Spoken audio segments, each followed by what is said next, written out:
Welcome everyone to our book Charla. Today is Saturday, February 18, and we are going to be talking about Orgullo Prieto, Tenoch Huerta's book that was published in December 2022. There is so much to share, so many elements of things that I think a lot of us are interested to talk about. So without further ado, let's get started. Orgullo Prieto, written by Tenoch Huerta, and let's get a little bit more information about who he is. So Tenoch Huerta published Orgullo Prieto December 13, 2022, and this is an excerpt, right, from what he says. So according to Tenoch Huerta in this book, he says, Mexico is a racist country that denies being one, using arguments like, it is not racism, but classism, or we're all mestizo here, or there has never been a segregationist system like in the United States. We deny that we have perpetuated discrimination for generations. Tenoch Huerta's bio reads the following. Tenoch Huerta is a renowned actor and spokesman for the anti-racist debate in Mexico, that refutes these and other myths about racism through the pages of Brown Pride or Poder Prieto. We can talk about that translation about brown. Does it really equal Prieto? So we'll get to that. In this book, you will find a series of reflections on the discrimination that Mexicans suffer in different spheres, social, work, family, because of their skin color, as well as numerous personal experiences from the author about situations in which he has been a victim of racism too, but also in those where he has exercised the racist practices that Mexico does not want to recognize as a problem. I think he wants to talk about exposed, right? So that's a little bit about him. And what does he say about this book in his own words? Tenoch Huerta nos dice, espero que este libro contribuya a ensalzar el orgullo de ser lo que somos para que no haya un prieto arrogante, como me nombran, sino que haya millones de prietos orgullosos en este país. I hope that this book contributes to enhancing the pride of being what we are, so that there is no brown, arrogant, or ignorant, as they call me, but that there are millions of proud Browns in this country. And that's an image of one of the promotions of Wakanda Forever in his participation in that film. So today we anticipate about 15 people, but we are starting with 3 participants. I invited the community, right? As when I came across this book, I was like, okay, when I knew he was going to publish it, I was like, we need to talk about it as a community. All right. So I organized, I gave a shout out on my Instagram page, and I invited the BPOC community specifically to participate in this discussion. A lot of people reached out interested in this, and I boiled it down to 15. So the people that are here are people that saw the post, that wanted to participate and express their ideas, their experiences, and how this book impacts them and their sense of identity, their sense of the world, especially in the perspective of the Mexican experience.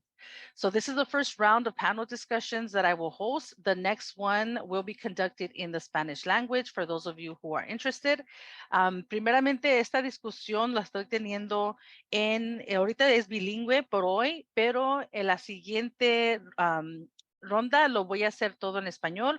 Por los que están viendo, si quieren participar, por favor, mándenme un mensaje. Un poquito más de información, por los que no saben, Tenoch Huerta es parte del movimiento que se llama Poder Prieto. Tenoch Huerta belongs to this campaign, this movement called Dark Brown Power or Brown Power. It is an anti-racist movement created by celebrities to celebrate dark-skinned Mexicans and shed light on the social economic consequences of racism in Mexico. You can follow their work on their website, poderprieto.mx. And this is part of the activism, it's not just celebrities, there's also academics, there's different people from the community who are coming together and really amplifying the colorism, the racism, the anti-Indigenous sentiments, the anti-Blackness in Mexico. So for those folks who don't know, please follow their efforts, please amplify their work. It is massive and it's majorly needed in Mexico and all over. So to begin, I want you to meet our panelists for today. Each person could take up to 5 minutes if they wish. I would like to know your name, the Indigenous lands that you're on, if you're aware, if you know the names, your pronouns, if that is something that you desire to share, and how do you identify and why? So we can get started with that. I'm going to close my share. So name, the Indigenous lands you're on, pronouns, if you want to share that with us, how do you identify and why? And we'll get started. Let me go ahead and close my share so we can see everybody. And I'm going to invite Jocelyn to share with us. Be the first person. Okay. Hi, everyone. My name is Jocelyn Diaz. I use she, her, ella pronouns. I am in Boston, Massachusetts, so I am on the Massachusetts and Pawtucket Indigenous land, but I'm originally from California, so the LA area. And I identify as Salvi Chicana. I am the daughter of a Salvadorian immigrant and the daughter of a Mexican immigrant. And I use Chicana to emphasize the activism and work that has been done by Chicano Mexican American activists for many, many years now, and just the cultural niche that Mexican Americans, particularly from California, can experience. Thank you so much, Jocelyn. Welcome. Carla, could you share next, please? Yeah, hi everyone. My name is Charla. I am currently on Seminole land in Miami, but I am living in Muskogee land, which is Atlanta. But I'm originally from California, also Dublin, all over the place. And I use she, her, ella pronouns. How I identify is a journey, so I'm not sure about that. But no, I am the proud daughter of Mexican immigrants from Puebla and Guerrero. I am my mom's Prieta Chula, and I love that because colorism. And so this book and this whole conversation is a big part of my life and my story. And my bisabuela, my grandparents are Indigenous Nahuatl speakers, and so it's something that I am reclaiming. But similarly to something I think we'll talk about in the book is how much of it is Indigenous cultural appropriation and how much of it is actually yours to hold. So a whole journey on identification is probably lifelong, but that's left for now. Welcome, Carla. Thank you for being here. And Amber, would you like to go next, please? Yeah, well, my name is Ambar Martinez. I am currently in the Puyallup People's Land in Tacoma, Washington. I identify as she, her, ella as well. And also similar, like definitely a never-ending journey. Grew up in Mexico until I was 14. And then like coming to the United States, being undocumented for a long time, it was really difficult to see myself as part of the bigger community of Salvadorians and Mexicans and people that I identified with because I thought myself to be by myself, all alone. Nobody else was struggling the way I was struggling. So I very much identify as Mexican, and that was kind of what I clinged on to for a long time. But also I think as you were talking, Jocelyn, as I learned the history, as I learned myself a little bit more, really claiming the Chicano identity as part of the activism that has been leading a lot of the changes in the United States that I get to benefit from, but also really to honor my grandparents who obviously don't live in the United States, but I know have struggled in their own way in Mexico. So Mexican, Chicana. And some days I do identify as Mexican American just to fuck with the undocumented status and just be like, yep, I'm from here too. So depends, it really depends on the day, but it definitely, it's a journey, like you said. Thank you so much, Amber. Nice to meet y'all. Nice to meet our folks that are going to be tuning in. My name is Citlali Anahuac. My pronouns are she, her, ella.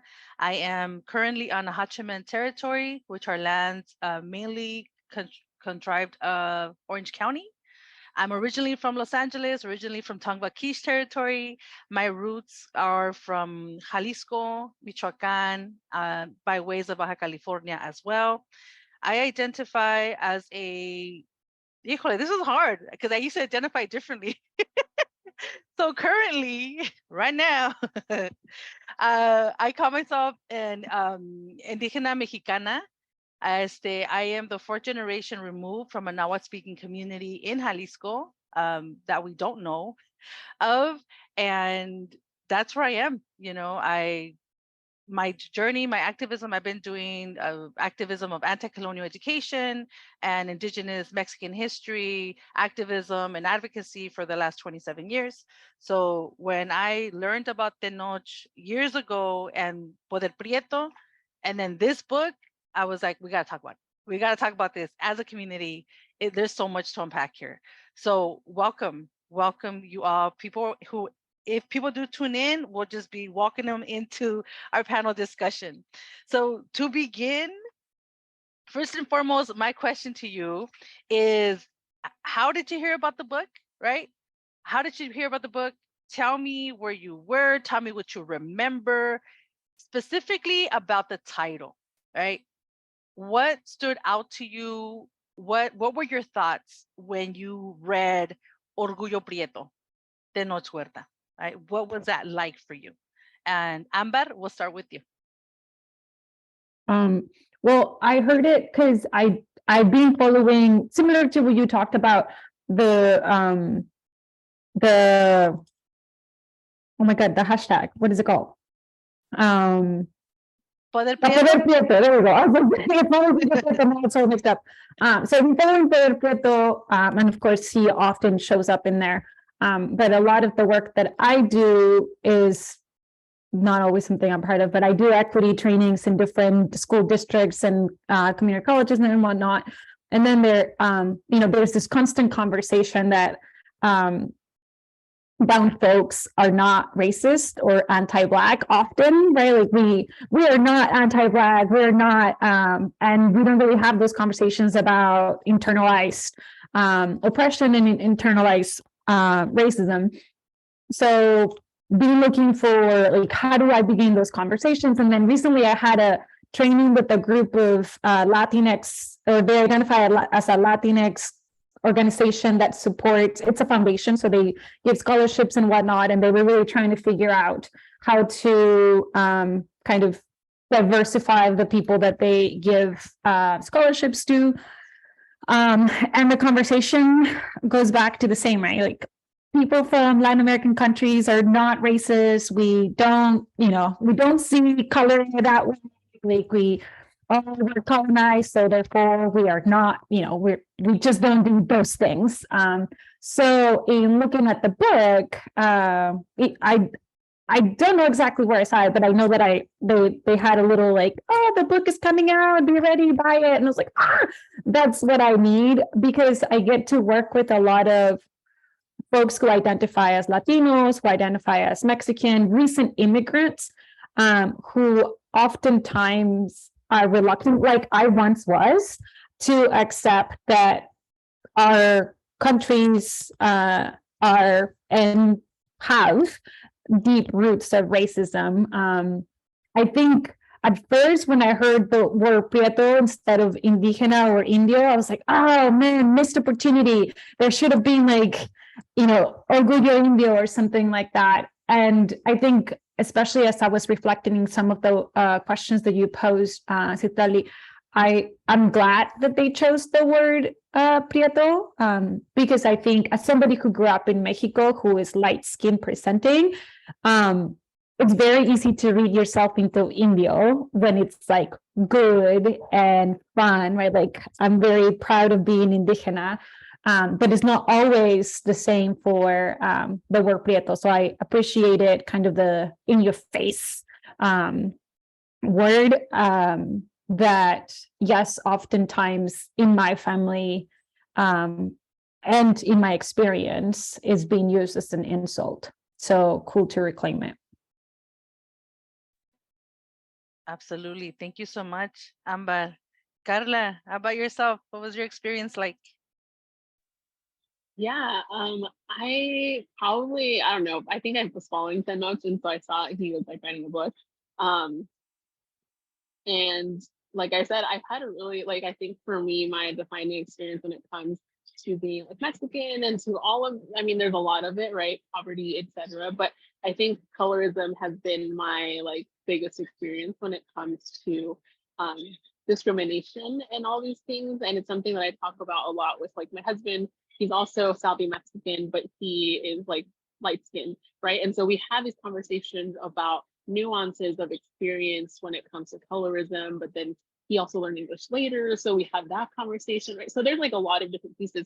But this piece of Orgullo Prieto to me was really nice just because for probably the first like 17, 18 years of my life, like I really hated what I looked like. Like I really did. And it was really, it's hard for me to think about now because I remember what I felt like then. And it wasn't coming from like my parents, you know, they look like me. So they're like, you're cute, you know? Like I said, my mom called me Beta Chula and stuff. But you know, society, other family, people like tell you things, even in the States and stuff. And so you just believe this about yourself.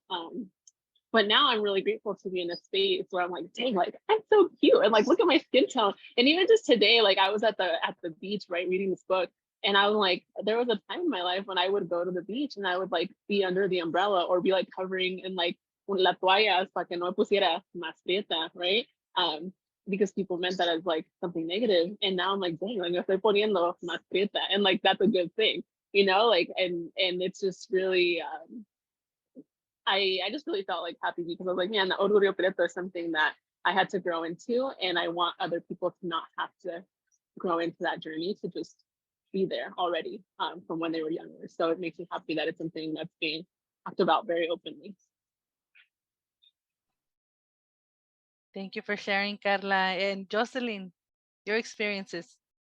Yeah, I think similar to what Amber and Carla have been saying, I think it just kind of, I've been on this journey of trying to figure out what it means to be Salvadorian and Mexican, because I think especially like in the States, it's a lot of like are you more Salvadorian or are you more Mexican? Do you like pupusas more? Do you like tacos more? And so like it's always kind of been like a journey for me to figure out what that means. And I think like in my family, my Mexican side of the family is light skinned and my Salvadorian side of the family is son prietos. And so it's always kind of been like an even like almost like a calling of one side or the other. And so like my mom who's Mexican was always kind of like, oh, la piel morena es hermosa, hermosa. But then as I started like growing, I started like understanding the underlying anti-prietoness and blackness, and like es hermosa hasta cierto punto. Like if you get a little too brown, like then that's too much. Or and so and I would see it like reflected in the way like my Mexican family would see my Salvadorian family, and my Salvadorian family would self-criticize a lot and our brownness. And so I think I started really kind of trying to find something to help me explain like this anti like brownness and blackness that we have within our community, within like la comunidad mexicana, and also like la comunidad latinoamericana as a whole. And so it just so happened like, yes, I came around hearing about Poder Prieto, and then trying to like learn about that and process that. And I heard Tenoch was writing a book, and I was very excited. And so I think it was like a Christmas gift from like one of my sisters, because I kept talking about it. So I think I was obnoxious about it. Yeah. Awesome. Yeah, no, I first saw Tenoch Huerta when he came out in Güeros, which is an interesting film. I'm not sure how old it is, but it's called Güeros, and it's a black and white film. It's like a social racial criticism of Mexico, and it was about the students of UNAM, the massacre of Tlatelolco. And I was like completely like, wow, what the like the type of acting, the topics, and the title of the film. I was like, what the like, they're not widows, you know. So it was interesting. So that's when I first saw him, and I've been following him on social media, and then through the work of Poder Prieto, I was like, wow, like this is fucking powerful, right? I've been doing this work, advocacy work, for over almost 3 decades. And as a lighter skin, right, light skin presenting Mexicana, um, you wouldn't see that my family are very dark, right? They're dark skinned.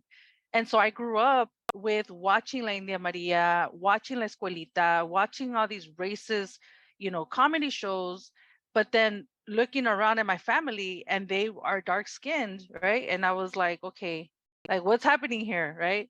So I remember those questions. I remember those conversations with my cousins who are darker skinned as well. My sister, I have two sisters. My father passed and my mom remarried, and my two younger sisters, one of them is darker skinned, right? And I remember the conversation she would have with me about, oh my God, I'm getting emotional, about her not feeling like she was part of the family, like just very, very, very, very psychological, very deep, triggering questions. And so I'm looking at all this, right? And I'm like, wow, like the word prieto stood out because generally it has a negative connotation, as we know. Te vas a poner prieta, no te pongas en el sol, like those things, prietos usually as an insult, ay, estás bien prieto, estás bien prieta, right? And so when I saw that he was putting Orgullo Prieto, which I had already been aligned with Poder Prieto, I was like, that's powerful. It's powerful. It's beautiful. I want everyone in my family to read this because it's something that in my family, as you can imagine, I've been doing the work for a long time. We've had these conversations and it's really uncomfortable, right? But at the same time, it's an opportunity for us to really have a conversation and to heal together. And I remember talking to my grandmother este, about that, about because she was darker skinned, and she would tell me like, oh, cásate con un güero para mejorar la raza, but never like in a bad way, like always like in an endearing way. And so in my older years, I was able to sit with her and ask her questions about like, oh, why did you say that? Or who taught you that? Or just a lot. There's so much, right? So I think the fact that it's Tenoch Huerta from Mexico in the Spanish language is a big opportunity for my family, for a lot of our communities to really center this conversation that we need. Um, so definitely powerful title, and I'm super excited that he published it. One of the things I wanted to highlight is the fact that he was very, very why I think he was very, very clever in the fact that he published it right at the tail ends of Wakanda Forever. So it's like he has that exposure, he has that spotlight. Ahí les da un libro, It's like, hey, I'm already on the spotlight. Let me give you something about who I am, which I thought was so powerful because he took advantage of that moment in a way that really allowed him to bring the conversation forward, right? So anyway, that's one of the powerful takeaways for me from the title. In you reading the book and you listening to it, for those of you who listen to it, um, in the very beginning, right? In the beginning of the book, how did you feel about how he's introducing the topic? Did that align with you? Like the examples he gave, like what stood out to you about how he begins this conversation in this book? And anybody at this point can participate. Just go ahead and share out. Yeah, I'm looking back at the book to remember the like table of contents, and if you guys need it, it's like one, el racismo de todos los días en México, and then two, que es el racismo. So I was thinking about one of the things I thought was powerful, that I really was like, yeah, that's true, is like the examples, because I feel like he gave a lot of examples everywhere. And I feel like that's one of the hardest parts to explain when you're talking about colorism to someone who's never been on like maybe the receiving end of it, you know, is like you talk about it and they're just like, I don't know if that's true, or like, I don't really get it, you know? And you're like, well, like, here's an example. And they're like, really? Like that happens? And I'm like, that happens like all the time. And they're just like, really? And I'm like, yeah, like this is just my life. Like, I don't know what to tell you. And they're just like, I've never experienced that, or I've never even had to think about that, right? And I'm like, there's 17 things going on in my head at once, sometimes thinking about these situations. And so I like that he started with like that piece, because I feel like it gives context to a topic that can seem really big and like broad and so like high level, but it's like it happens in all of these little interactions that happen. And so just giving people a space to see that and be like, oh, I have seen that, but I didn't really stop it, or like I have experienced that, or whatever. So I think that was a good way to talk about it and just be able to normalize it to what people might have actually seen or experienced before and not known that it was something specifically and that it had a name.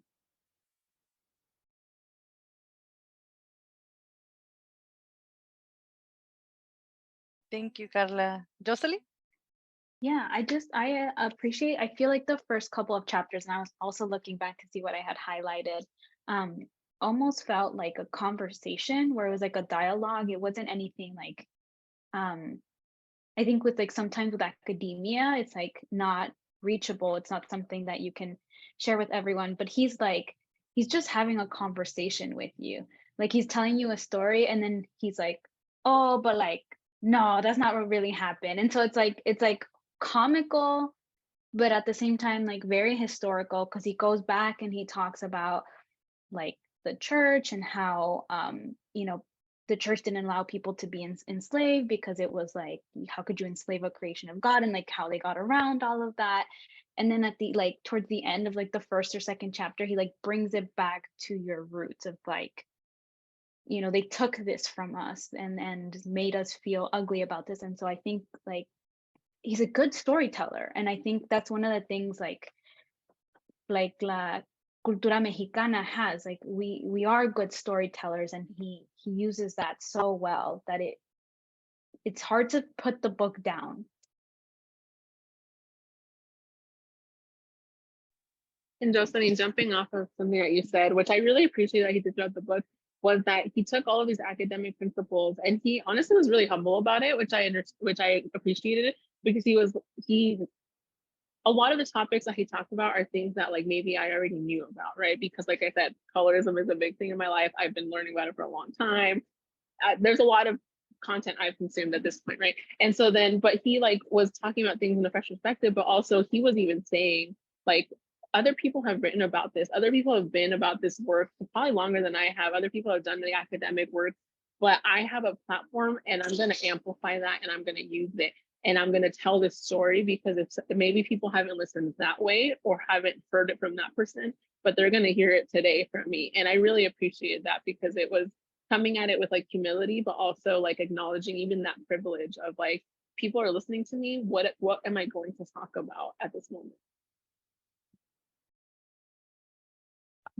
For me, the beginning of the book was very powerful because he talks about his experience growing up in Mexico. And so because I grew up in Mexico, oftentimes when I'm here in the United States, and then, you know, people are like, no, but it doesn't happen like that in Mexico. I'm like, yes, it does. Like, I remember going to La Carniceria. My grandpa is very dark, indigenous looking, and people would literally say like, ¿de dónde se robó esa güerita? Right? Like, but they couldn't believe that he would be like having a young child that looked like me, and it was this idea that he was probably a criminal, and all joking and whatnot, but like detrimental to a child, right? Like you're teaching me, as a light-skinned person, that my grandpa and people that look like him are criminals and can, you know, should be feared. So I really appreciated the beginning. And in fact, when you asked us, I think like where our favorite line,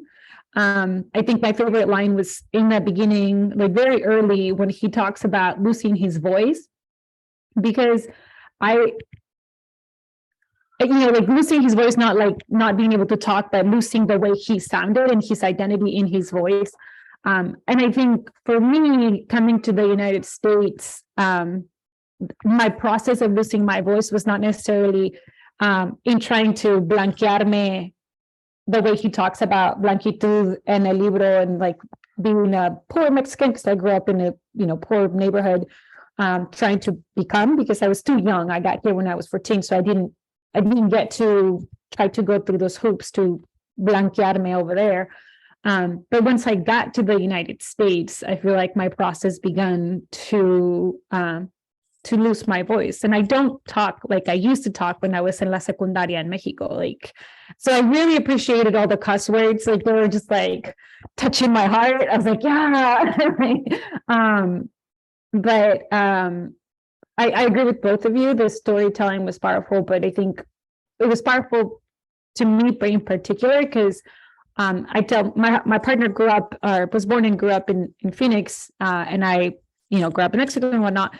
And we always talk about like it's hard to explain to you my experience, because I'm 20 years removed from my Mexican experience. But it's also like I didn't really have a teenage experience here, so I can't explain that. So in seeing him and hearing him talk about going to school, and I was like, oh yeah, that I witnessed that. I saw that happen. I was part of something like that. I really appreciated the clarification that that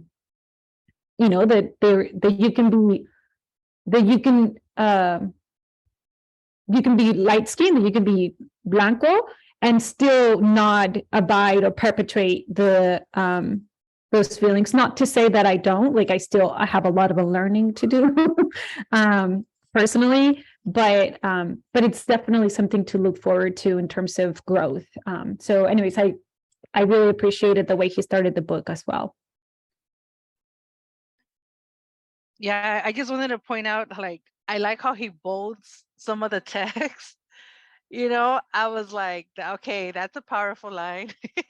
And then following chapter 2, kind of like giving outlines. So it's very easy to follow. And I agree, Carla, like he brings so much knowledge, and he talks about it very like a matter of fact, right? Doesn't get caught up and sounding all like academic and let me break it down, which I love that, because he's saying he doesn't even consider himself an activist. Empieza el libro diciendo, I'm not a scholar, I'm not an activist, I'm just an actor who happens to have a mic to his face and is concerned about this, right? I really like, for people that have never engaged with conversations of racism, I love how he gives an introduction. Like, racism is not just violence and burning crosses on the lawn. Like, he really makes it clear that racism is a system. And my particular favorite parts are when he's talking about the invasion of the Americas, right, of Yayala, how he gives a summary of European invasion, of what that looked like, of the destroying of civilizations, of the erasing of identities.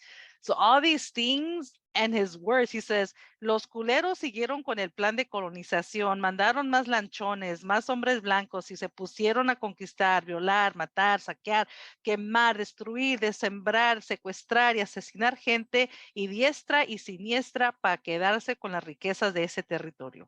And that's page 49. So that's powerful. It's like, if you have never read this, if you have no clue, it's powerful how he connects it. And I think the phrase where he says, mejorar la raza, that really stood out to me. That's at the very beginning. He says, hay que mejorar la raza. Es una de las expresiones más racistas que existen porque se trata de posicionar a una raza, la blanca, por encima de la otra. So I think in lo que está diciendo, in the language, he's like, it's familiar to us, but we just haven't been presented as this is racist. you know.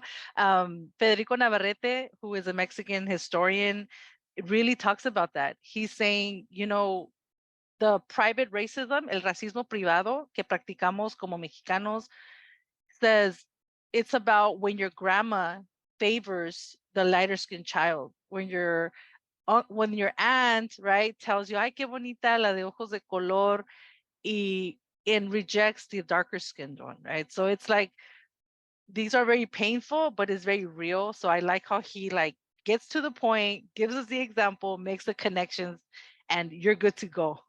Para que sepan where he's going to come from. So in those conversations that we're talking about, I think it stands out a lot to me, like I've mentioned, because I grew up with that language. And the examples that he shows, it's like, it's very powerful, right? It's very powerful when he tells you the different situations, the different examples.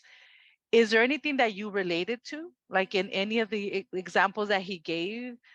Maybe you were in that position, or something that happened at work. Did anything make you feel like, yep, I know what that's like, I felt that, or I've been in a situation with that? Anything stand out to you in that way?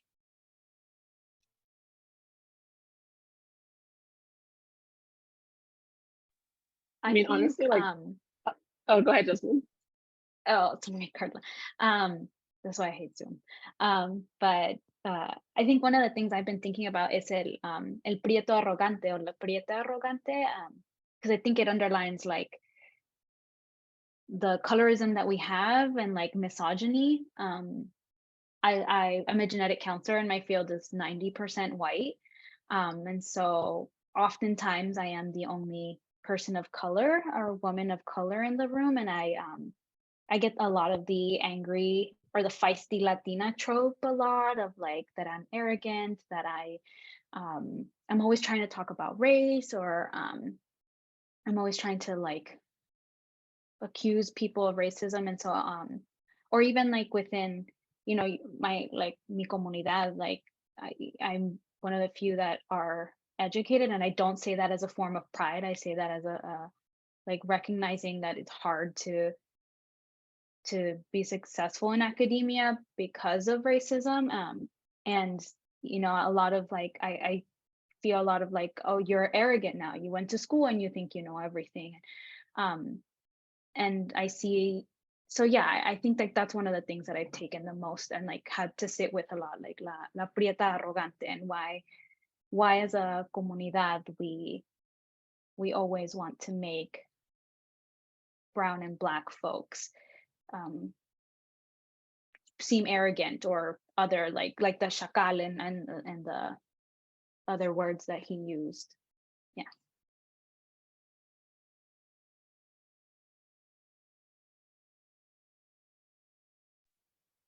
Yeah, thanks for sharing, Jocelyn. Now I was gonna say, honestly, like all of the examples, I feel like I've lived through some version of that. But I think one of the pieces where he talks about, and it's like on page 108, where it's like, oh, like los prietos ni siquiera tenemos derecho a la indignación, porque si un prieto se enoja y levanta la voz, se convierte en un salvaje resentido. Pero si una persona blanca es indigna y levanta la voz por los oprimidos, es en cambio un activista. And it just feels very relatable to kind of like what Jocelyn is saying, like this piece of like, well, I feel like there's a lot of areas where I'm like, man, I have to, like, I am one of the only like women of color, and even then like darker skin, and like, there's all of these pieces, right, that go into our identity, lo que somos y cómo nos ve la gente.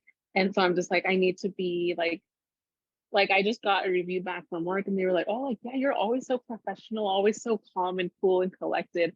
And I'm like, inside, when the Zoom camera goes off, like, I'm really mad, like, I'm really upset, and like, I don't like being spoken to this way, and like, I don't like that someone cut me off, or that this person took my idea, and like, you know what I mean? Like, there's all of these pieces of that. And I'm like, but I can't show that because then I'm angry, and then I'm all of these things, right? And so just and even relating to what you said about the prieta arrogante, it's like sometimes like I'll say things and people, and I'll be like, oh, kind of like I was here, like, oh, like prieta chula, or like I'll take a picture, I'm like, dang, like my melanin's popping today or something, right? And folks will be like, man, like que creída. And I'm like, bro, I spent like 20 years of my life like hating what I looked like because of everything I was told. And I'm like, díganme lo que quieran, but like now I love myself. And like, if me saying that makes someone else feel like, dang, like, you know what, like my melanin can be popping too, like good, you know what I mean? Regardless of how much you have, like, I just want you to like be happy with who you are and like dismantle the systems that make people not feel like they can say that, right? And so then it's just like all of these pieces together, what he like wove into the book, I thought were really important of how we're seen and like the layers of identity that go into all of these pieces.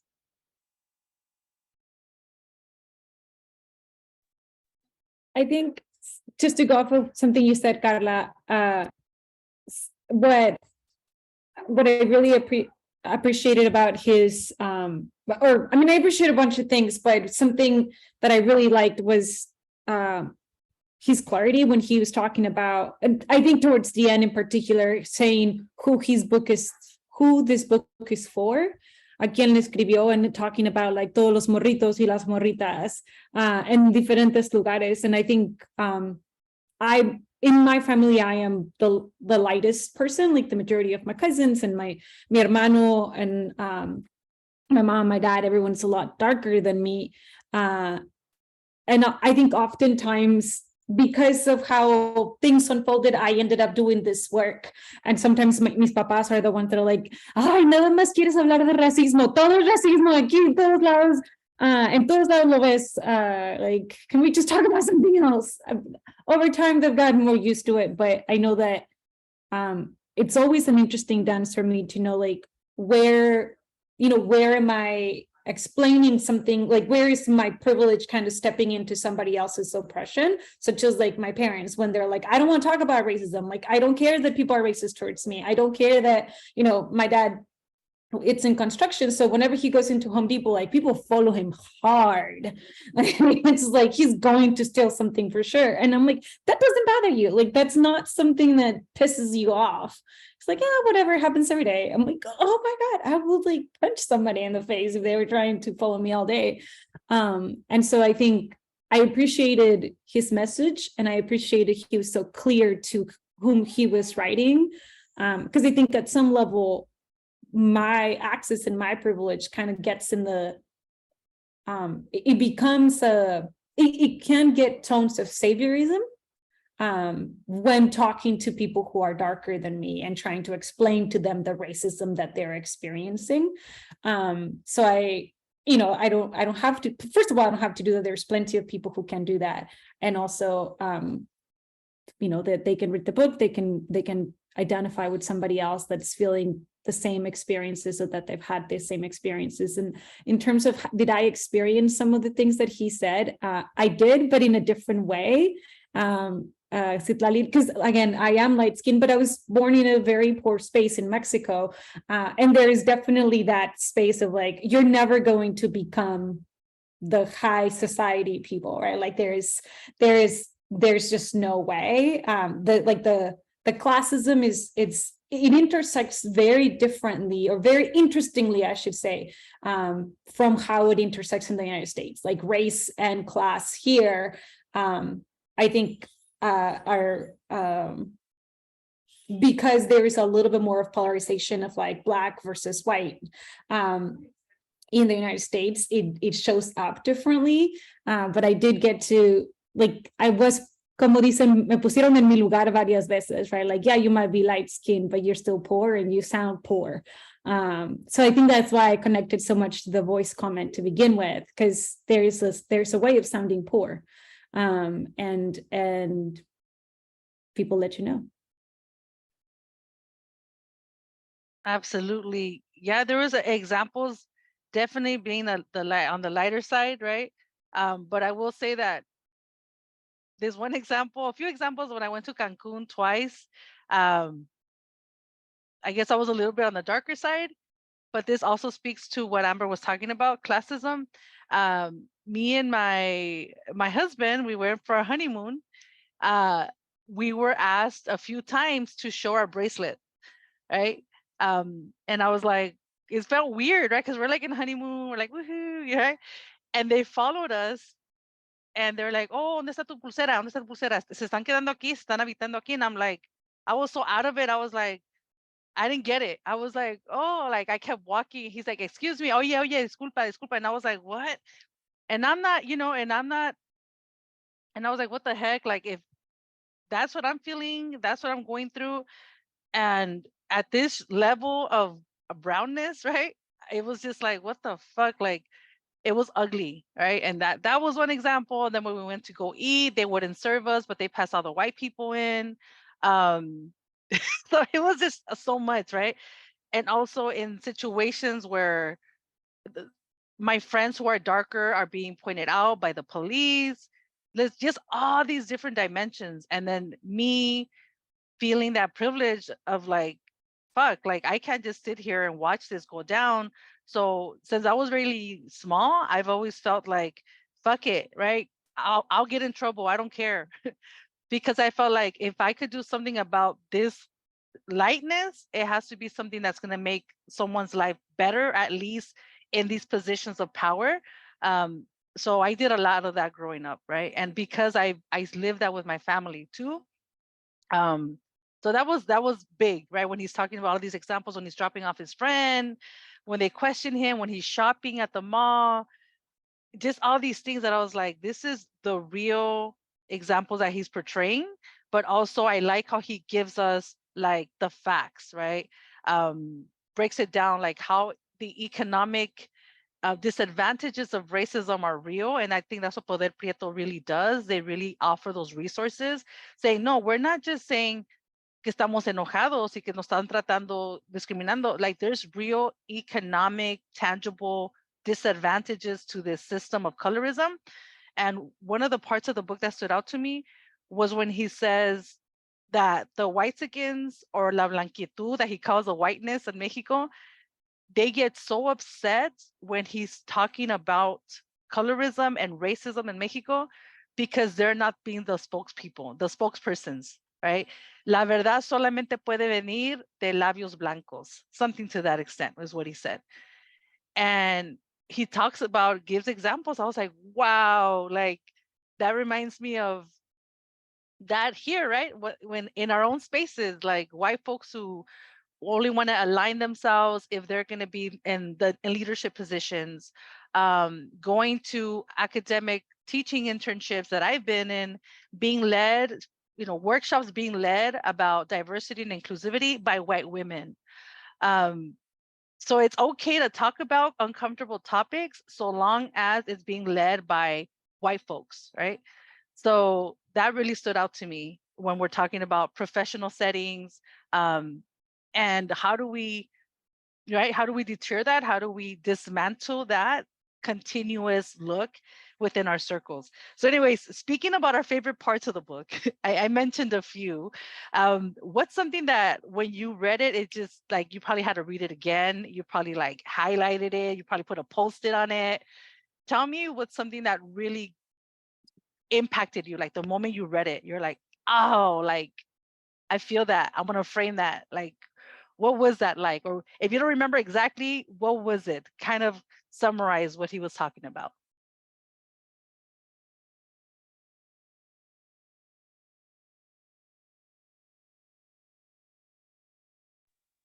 I mean, I didn't like highlight it. That's my own. But anyways, one of the pieces that I enjoyed / want to reread / like I said in the beginning, it's like identity that I'm working through. And when he was talking about like cultural appropriation of the indigenous space, because it's something that I've like been thinking about a lot in the past couple of years, especially like growing up, like my dad and my family was always like somos indígenas, and like the way we look is very much that way. And the way that like we were like what my grandma taught me about the way that we relate to like the land and the way that they harvested, like de eso subsistía en la agricultura.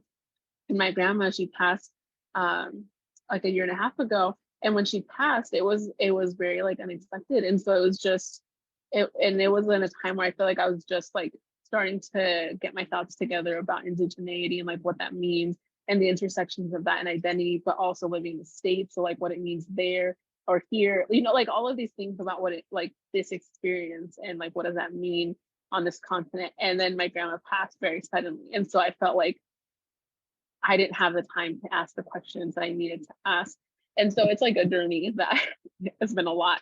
But like recently I was talking to my abuelito and he was just like telling me about his mom, and his mom was like a Nahuatl speaker, and I was like, abuelito, like, why didn't you learn it? And, you know, like, why didn't we say like connected to that piece? He's like, well, like I could, like at school, like they made us speak Spanish and then I just never like learned it. And like, you know, it's like I know some because my mom would like regañarme in that language or stuff like that, you know? And so like there's all these pieces where I'm like, I've always like, my family has always been very open about it. We've never been like, oh, like somos indios, you know? It's like, no, like we are. And I'm grateful for feeling that, but it's also confused with this piece of like, so then we are, but like are we? Because like I'm not, kind of how Tenoch was saying, like I'm not connected to, you know, the language. Like I'm relearning it because I want to, because my grandpa couldn't, but I'm also like, I'm not a native speaker of it. And then I'm like, I have always loved wearing ropa típica like since I was little, but like it's not like I made it, right? Or like my specific family like taught me to make it, or, you know, there's like these intersections of I am, but I'm not. And so that whole section, I feel like I want to like reread, because I feel like it spoke very much to how I'm like navigating that specific space of what indigeneity means to me. And now, especially like in California, there's a ton of Mexicans, but like in Atlanta, where I live now, there's really not as many folks that are Mexican. And so I get asked, I've only lived there less than a year, and I can count like at least 5 or 6 times that I've been asked, like, are you Native American? And I'm just, because I don't look the way that they expect like Latinos look in that region. And I'm like, yes, but like not in the way you think. And like, do you mean like indigenous to the continent, but not to here, like in the way that you're thinking? So it's like this whole conversation, and I'm like, y'all don't need to know that information. Like it's just me working through my own story, you know what I mean? So that whole section was really something that I appreciated him even talking about, because kind of like how Amber started saying in the beginning, like he could have named it like Orgullo Indígena, Orgullo Indio, but like what would that have meant, slash maybe like appropriated from certain communities, right? So anyways, all to say that section I'm still working through in my life slash in this book.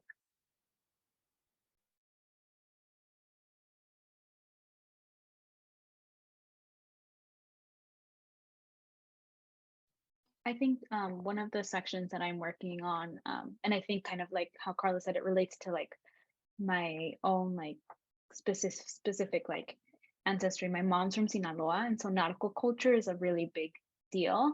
And I think it is just a big deal in the States as well, but like within our family, it's just something we talk about all the time, and something, you know, that's not black and white. And I think white supremacy likes to like work in a very it's wrong or it's right kind of way, very binary way of thinking. And I think the way Tenoch approaches it, and I think it's like around page probably like 96 to 99, where he kind of talks about like narcotraficante and like organized crime, and how it's not just, you know, how it is like a form of like you use like gente prieta, gente pobre for like gente rica y blanca to be able to propel their like success or and so I really appreciated that conversation, because I think like las conversaciones del narcotráfico never step into that complex space, and I appreciate that he really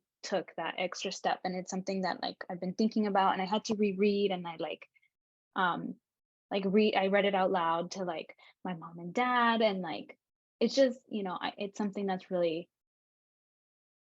I'm really grateful that he took that step into that probably uncomfortable place, because I imagine writing something about this might be uncomfortable. But yeah, I also like just appreciate the immense amount of affirmation that just is laid like throughout the book, at all moments. My favorite part, I just want to read it because and it's in the beginning, like that's when I was like, I'm gonna read this whole thing, and then I saw your post, and I was like, I'm not going to talk about it. But dice, no, I'll start a little bit before. ¿A qué me intenta asimilarme, de mestizarme, me costó mucho. Poco a poco fui volviendo a mí, pero hoy algo de lo que todavía no puedo recuperarme. Perdí mi identidad lingüística y creo que para siempre. Dejé de sonar como yo mismo, como soné toda mi vida. Dejé de sonar como mi infancia, como mis amigos, como mi familia. Años después de haber perdido o olvidado esta parte de mi identidad, tomé un taller de voz donde el maestro dijo, los ojos son el espejo del alma, pero la voz es el espejo de la intimidad. And I think for me, especially like hablar en inglés o hablar en español, like, my Spanish doesn't sound like my Spanish from Mexico. And I often like the idea that your voice is the entrance into intimacy was like it just struck a chord. Like there are so many things about my own identity, even as you were talking, Carla, that I've been forced to learn and understand about myself in English or in a Spanish that doesn't feel mine. So as we like think about layers, sorry, people are having fun over there. But as we think about like the layers of or peeling the layers of our identities, I think about like losing the voice by which you can or you have learned yourself makes it even harder, right? Like, is it appropriation? Is it real? Because we are doing that in a different language, in a language that doesn't really is not even is not us. I mean, like it's so I shouldn't say it's not us because it's not either or. But it just felt really strong. I felt a really strong connection to that idea that I have lost my voice, and it's that is the gateway to intimacy. And when I think about intimacy, I think about not necessarily just with other folks, but with myself, right? Like that, like who am I? Where am I really from? Like all those questions about like I also have grandparents that are very in my mom's side that are very indigenous and have kind of connections to that life. And I often feel that like I didn't grow up like them. I didn't have those experiences. I cannot say that I am indigenous. I do not look indigenous. I don't have any of those things, and yet there's indigenous blood in myself. Like anyways, I am talking too much, but all that to say, the idea of voice and identity, and how he brings it up at the beginning were very important to me and to staying with the book. Y'all talked about such powerful ideas and concepts here. Like my brain's like bam, bam, bam. I have a few comments to make, since the majority of my work has been to teach my community, which I now consider de-indigenized Mexicans, borrowing the term from Yasnaya Aguilar Gil. Let me share with you a fact that I just came across about 3 years ago. In my family, right, I've known that we are indigenous, but we are not part of a community. So it is through learning the policies of Mexican government and the repression of indigenous identities via language that I've been able to recover that part of my family for my family. Right. So let me share with you this slide that I put together. I teach this in some of my classes. Carla, you might be familiar with this one, but let me share with you this slide because I think it's important when we're talking about Mexican indigeneity. And it's something that changed me, like it really helped me understand.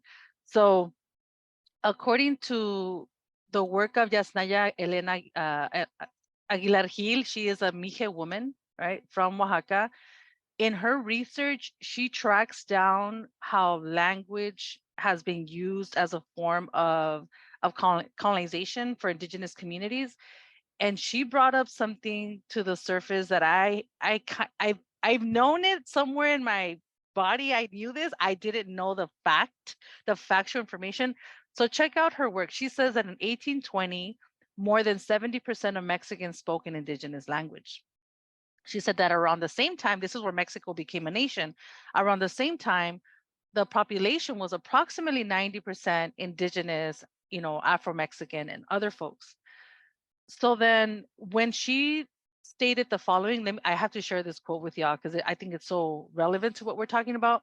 She says, in 1820, approximately 70% of the population in Mexico spoke an indigenous language, and now we are just 6%. The large majority of the people who identify themselves as mestizo were actually de-indigenized over the last 200 years. The state needed to portray us as mestizo instead of indigenous. For this reason, the state stripped them of their languages, cultural elements, and sense of belonging in order to assign them a more whitewashed identity called mestizo, a Mexican identity constructed with diverse elements from a variety of places and peoples.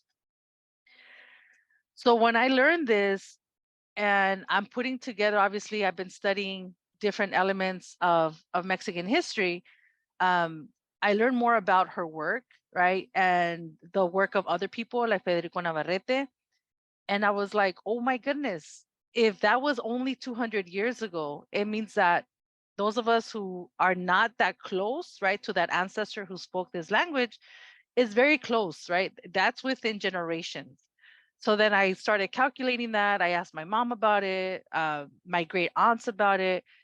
And they're like, oh, pues, ¿sabes qué? Sí, creo que tu bisabuelo hablaba náhuatl, pero su papá sí lo habló, right?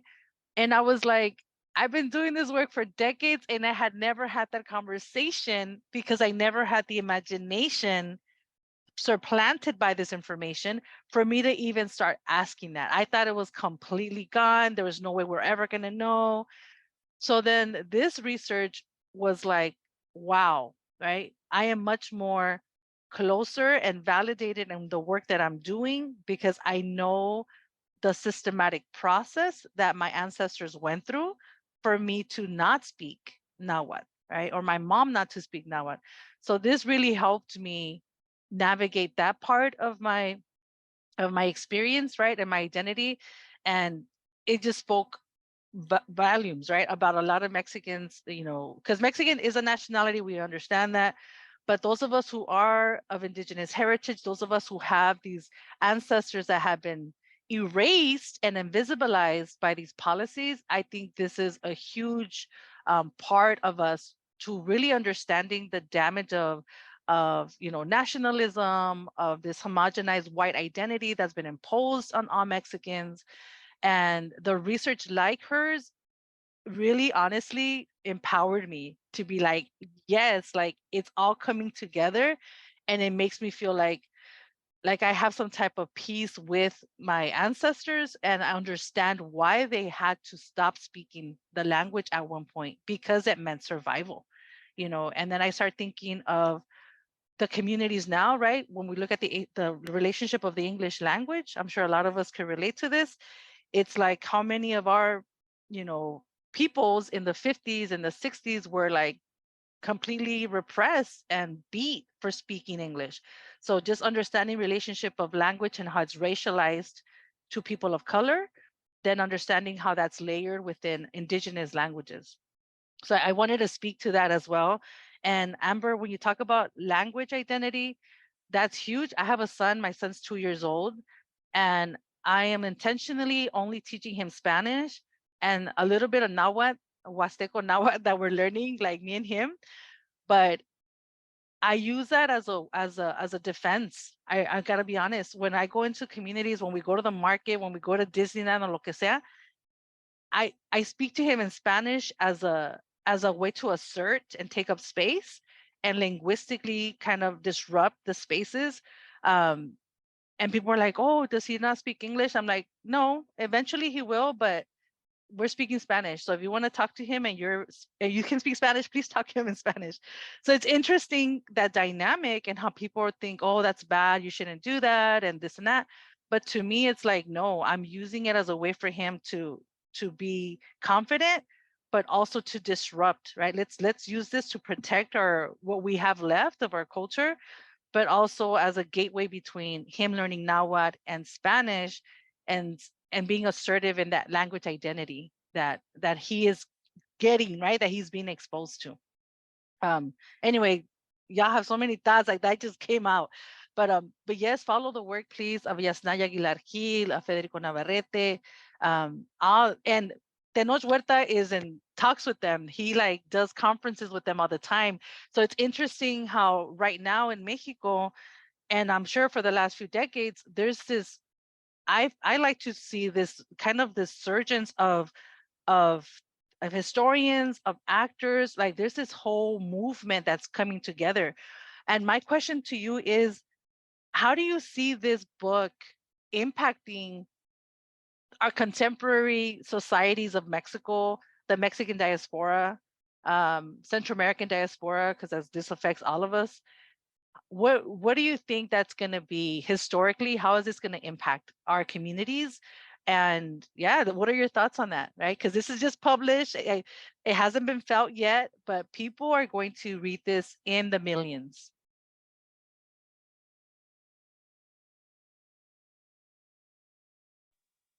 Yeah, I mean, I can't speak to the book as a whole, but just I think the idea that we're actually naming the issue and that we're naming what's been happening is really important, because I think, like, for myself growing up, and a lot of people are like, well, you don't have to see yourself on TV or magazines or wherever to feel like you're seeing it. And it's like, that's true, right? Like, I can see myself in like my tias, and I can see myself in other spaces and see powerful people.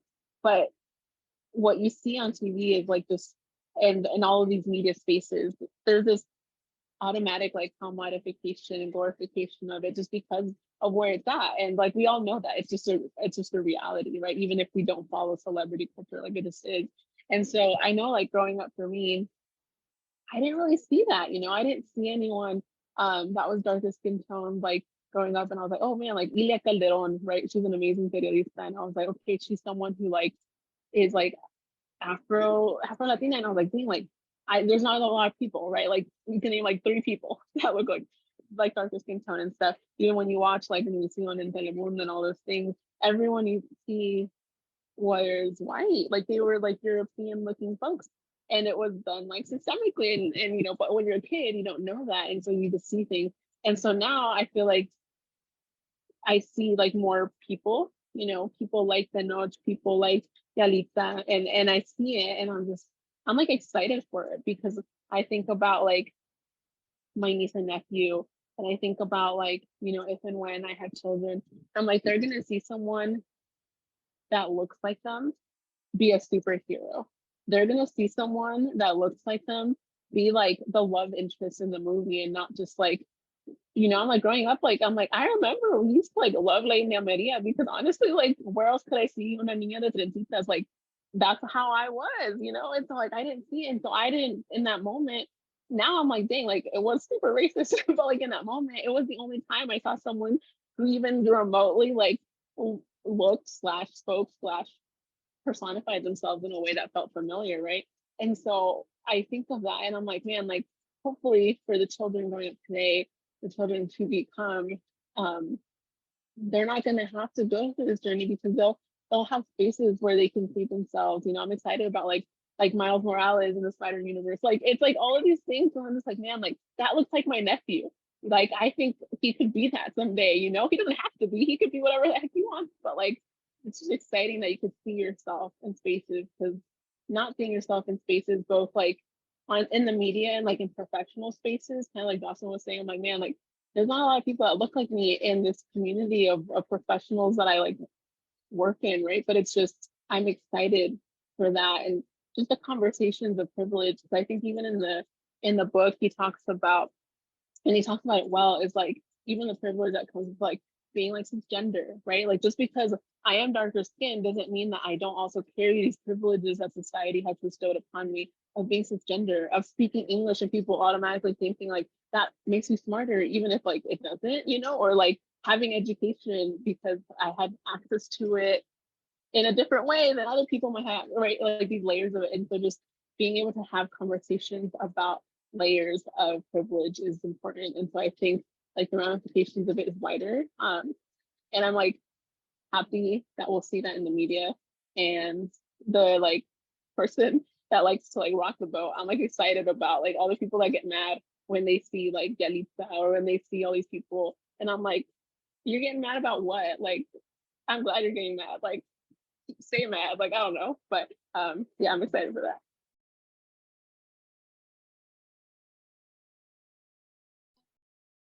Thank you for sharing, Carla. Anybody else want to share?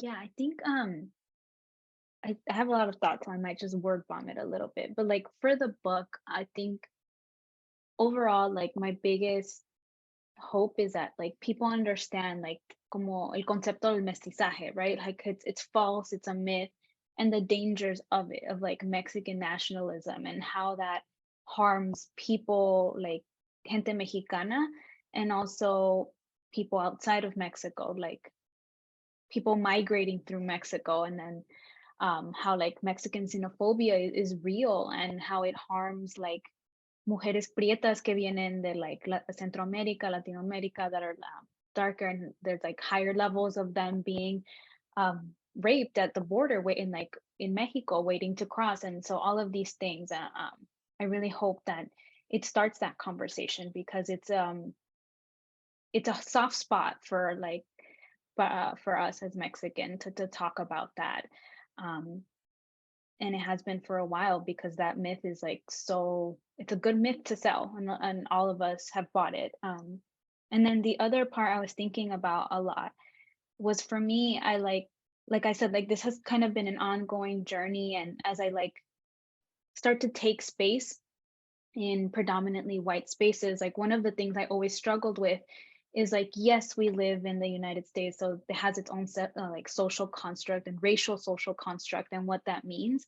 But like the way, after reading Tenoch's book, is like I feel like I live two like racial social constructs. I live the one when I'm Jocelyn in a white space and Jocelyn in a Mexican or a Latino space. And so it's almost like the segregation, like racism is when I experience when I'm in a white space, versus like when I'm at home, probably that like, I don't know how to pronounce it in English, like the integracionista, like racism that he talks about. So like I'm like experiencing both, and I just never realized it, and it never made sense, because like all like the diversity trainings you get in white spaces are all like, don't be racist, blah blah blah, and it's like, but I was like, but like there's more to it, like why can't we? So I hope that, I don't know if that's the conclusion he intended to have. That's like one I'm still like actively working on, but like maybe like let's talk about this more, like let's all like as a community start thinking about this more.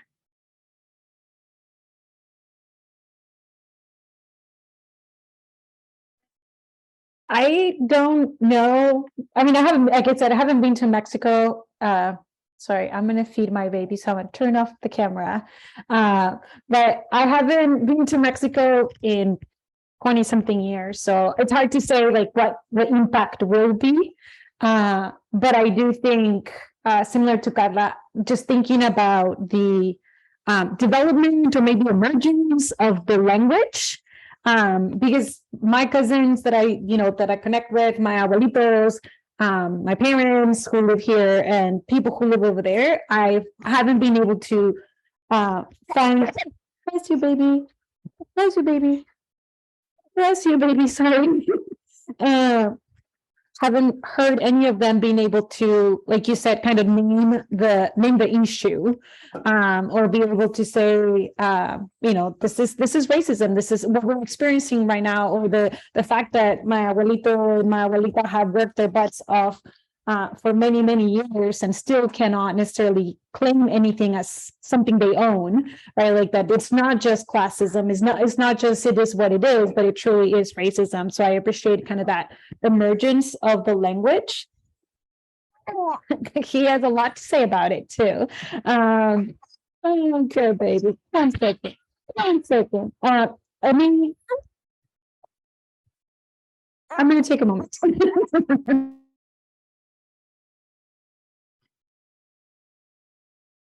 Yes, Amber, go ahead, take your time, no worries. When you're ready, you can just continue again. Oh my goodness, so many things here. when I was thinking about this book, I was thinking about all those times I didn't speak up against the colorism in my family, all those times, which I do speak out a lot, but there was a lot of times I didn't, right? So I thought about how this book is hopefully going to make it more, I guess, safe for folks to engage in these conversations. And I'm thinking about, like, I'm sending it to my mom for her to listen to it, right? Because it's probably easier for her to listen than to read it. I'm thinking about having these conversations with my cousins, like very personal. This is very, very personal, very like, and I also think about the mental labor and exhaustion that those of my community members have gone through because of colorism, because of anti-Blackness, of anti-indigeneity, and how that takes a toll on their bodies, on their physiological makeup, and on the intergenerational impact of our health and our mental health, and how this, I'm hoping, is going to help us have that conversation, right? Because I've been studying a lot, like I'm a historian, but I really like to study like psychology and um, all that stuff, right? So I've been studying about how social issues impact our physiological well-being, and how statistically people of color, women of color, we are prone to certain illnesses or certain, ailments because of these social factors. So I was reading about that, and then I'm thinking about our community, and then I'm thinking about all these generations of our abuelas, abuelos, who not only were dealing with economic repression, but also racial repression, and what that meant for them in their lifetime, and how that manifested into their opportunities, their relationships to themselves, their relationships to their children, and how that manifests into the next generation. So I'm really thinking about how this is as a beginning, right, of conversation to normalize this, but also a beautiful privilege for those of us who have enough health, enough access, enough time to be able to intercept, right, these conversations for the next generation, because these are real, right? And there's real consequences, not just economic consequences to this racism, but physiological things that are scientifically proven. Like, this is not conspiracy theory. Like, it's just so amazing to me, the power of shifting, a power of how we can really re-envision ourselves, re-envision our communities by dismantling these repressive, ideologies that really take a toll on us in every shape or form. Amber, are you back? Did you want to share? I I I don't want to add much more other than I'm grateful for the emergence of the language, that I think it, just to kind of connect it to what you're saying, it's healing, right? To be able to name something. I know it's not the end all. Okay, as soon as I start talking, he wants to talk. I know it's not the end all of healing, and it's just the beginning, really. But I'm grateful for the emergence of the language, and I think it's an incredibly validating book, like you said, Jocelyn, right? That it might not be for everybody just yet, but the people who've been like feeling the cosquillita, the something is going on, and I can't quite put the no le puedo poner el dedo on it, that I think it'll be well received, and it will be the beginning of a lot of healing.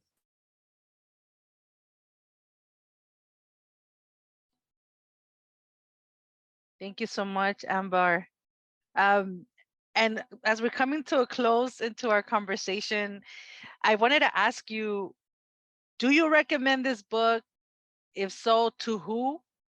Right? To who? If you got like 1,000 copies, someone just gifted you 1,000 copies, who would you give it to? Um, who's your audience, right? Who would you recommend this book to?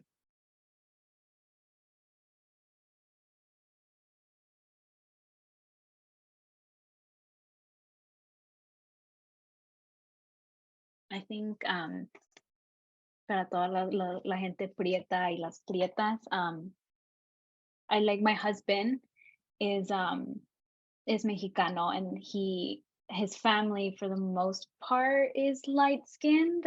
They like to identify, and he is the darkest of his family. So él es el prieto de la familia. And so he's worked on it a lot. There's a lot of like healing that he's worked on. So like every single time I would like read it, or like when I was reading it, incluso today, like we just came back from skiing earlier today, we were on the car and he just said something and I'm like, did you know Tenoch talks about that in his books? I'm always trying to like sneak it in, and like sometimes I'll start reading, I was like reading it out loud. And so yeah, I think for like all of us, because I think like we all need healing, because like Carla said time and time again, like it's just harm for like 20-30 years, and healing takes as much if not longer.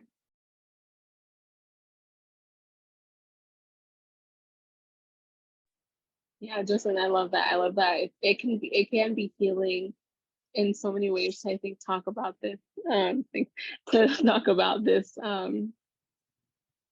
I just don't know if everyone's ready for it. That's my hesitation. Because you know, in the parte when he was talking about like, oh, like los jóvenes, like they get it, you know, like the younger generation, like they're ready to talk about this and they're ready to like think about the privilege and like be like, dang, like I'm part of the issue, you know, and that's okay. Like that doesn't make me feel guilty. That just makes me feel like I need to know about it and I need to act on it and I need to be aware of it. And I think that's a really powerful thing. Obviously not all the younger generation and not all the older generation isn't, but it's just like not everyone is ready to. I feel like in order to heal, you need to have a realization, and not everyone is ready for that. And I'm just like, ugh, I don't know. Like it's kind of exhausting, right? Because I think like some people might not even realize there's like anti-Blackness in their family, right? Because I'm like, you can be both this person who has like lived in Piel Prieta their whole life, right? But it's like you can also be part of the perpetuators. And if you're not ready to hear that, then it's like you can be like, this book could take you to a place where you're kind of like, again, just kind of like, these people are so dumb. Like they just like to complain about everything, right? But it's like, it's I don't know. So I think that question makes me be like, okay, well, who do I think might be like ready for this conversation? Because I'd love to think everybody in my life, but maybe not everyone in my life is ready for that. But yeah.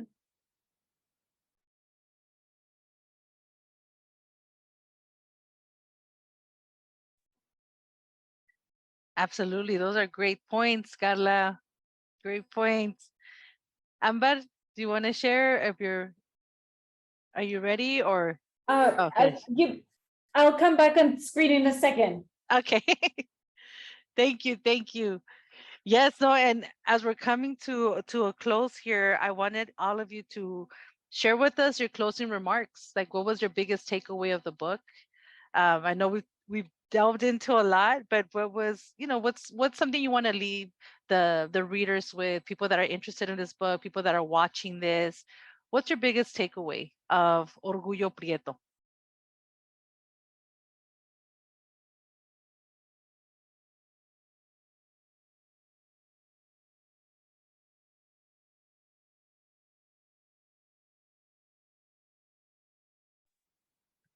I think for me, it's like there is obviously like the level of like self-love and be proud of like how brown you are, and like I am, right? But it's also like I think one of the pieces like it's a system, right? Like it's a system where we're living in, because I think one of the dangers that happens with this topic a lot of the times is that people who are lighter skinned or people who are white and also Mexican and also have these other experiences of poverty or etc., like you can get very defensive, right? You can get very defensive about your experience.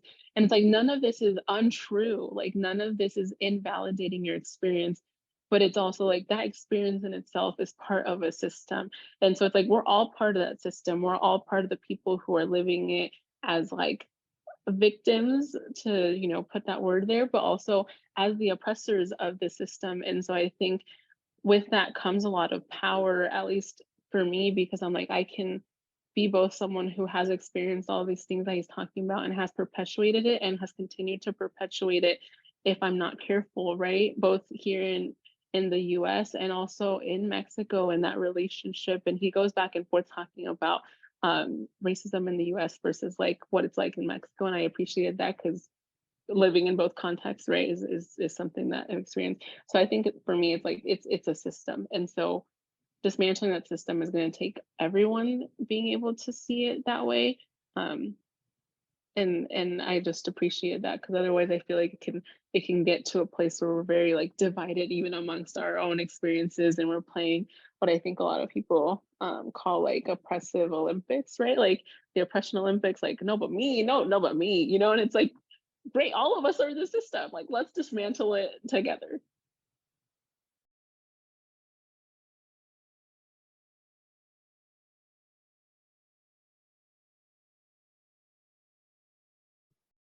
Yeah, I appreciate, like I think like anti-racism work has like a lot of steps, and like this is just the steps towards racial healing so we can get towards collective racial justice. And so there's not enough books like for us about racial healing, and so it's beautiful to have one and to feel heard. I think what I appreciated the most and what I leave with, it's just hope. I think there's a lot of optimism in his part, although naming kind of the difficulties, there was also this like recognition and appreciation for new generations who are getting better at naming, at calling, at reclaiming. Some of the things that I even think, like even in our conversation today, we're having difficulty with, that I feel I witnessed my younger cousins, my younger brother, and their friends just like so like embody so many of those concepts that I'm like, oh my God, how did you do that? Like, I've been in therapy for like 20 years and I still can't figure that out. And they just so beautifully do that. So I think yes, a lot of the concepts were things that I had heard. I appreciated reading them in Spanish as like an entry point for conversation with people that I think I would, you know, my grandparents in particular, just to like validate their experience, like that it does suck, that it's shitty, it is racist, and it's like they're not losing their minds. Like what they've been experiencing is not okay. So I left with that, but I think above everything else, with the hope that you know, just like in the United States, the newer generations in Mexico are having conversations that maybe I never really even thought about when I was over there at 14. I was not trying to talk about racism and how it affected my life or how it's affecting my friends. But they're having those conversations, and I'm grateful that he shared those things with us, right? That he's going to talk in secundarias and preparatorias in different places where young folks are like, that's right, like what do we do then? What's next for us? So lots of hope. Beautifully said. My biggest takeaway is the fact that I think it was very, very intentional that Eric Kugler, you know, casted him for Namor. It's a multi-layered solidarity that I see here. I think when we're talking about the relations between Black and Brown communities, I think in Wakanda Forever, those of you who have watched it, I think it really hits on that. And the fact that he casted Tenoch Huerta, someone that is very politicized and someone that is very active, I really think that shouldn't go unnoticed when we're talking about Black and Brown solidarity efforts and addressing anti-Blackness in our communities.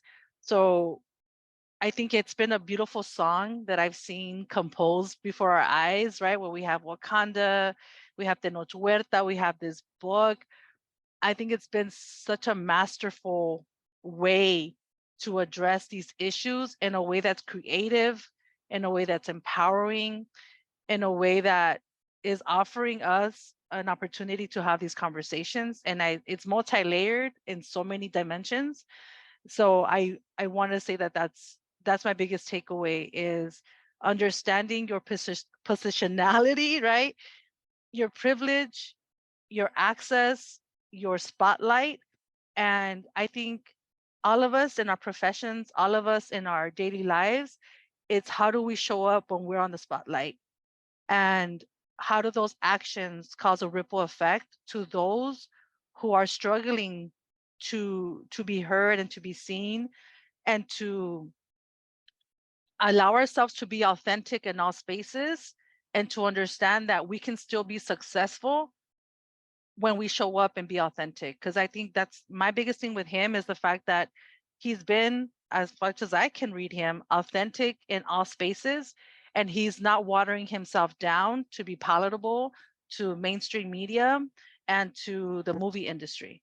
So to me, that was very empowering, because all of us, right, in all of our professions, we're always asked to dilute ourselves and to make ourselves smaller to make other people feel more comfortable. So I think the opportunity for us to show up, be authentic, take up space, reclaim space, and be unapologetic in how we perform and how we interact with folks, I think is very, very powerful.